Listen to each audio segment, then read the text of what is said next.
dimurni-murnikan kolbu teh dimurni-murnikeun takkan saya Allah doang di jero hate kumaha tah salatna teh lain sorangan lantaran kudrat Allah anu ngarobahkeun urang Allah nu mantak ulah waka ngaji batin lamun pikih can beres sebab lawan engke pikih teh leungit teh lain berarti teu make eueuh pikiran kana pikir Allah geus ieu mah berjalan dengan sendiri. Allahu akbar, Allah Allah eta mah geus nu kos kitu teh geus jalan ka cai geus teu kudu diinget-inget geus terbiasa tah mah kuari mah ngingetkeun keur aya dina takdir Allah nangtung teh ieu teh ku Allah ditangtungkeun ruku ku Allah dirukukeun ngan lain boga pikiran kos kitu lain tah mah hayal atuh ngaranna perasaannya anak geus lain nyana nu salat Allah bae Allah nu mantak kun Allah teh dibikeun ka nyana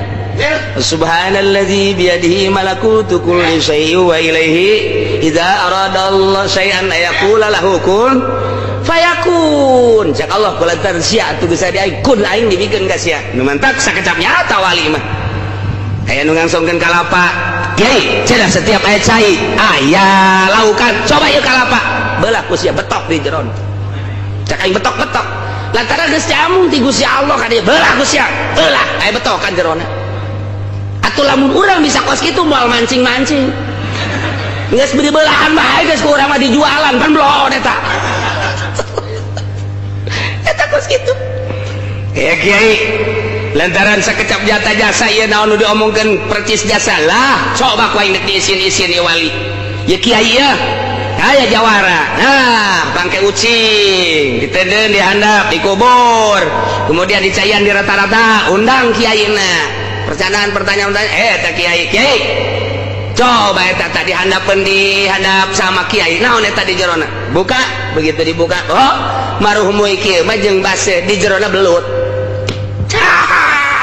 ieu cek eta cek jawara kaisinan ieu kiai kaisinan buka cek jalan geus kieu isin ieu kiai barang dibuka teh belut beneran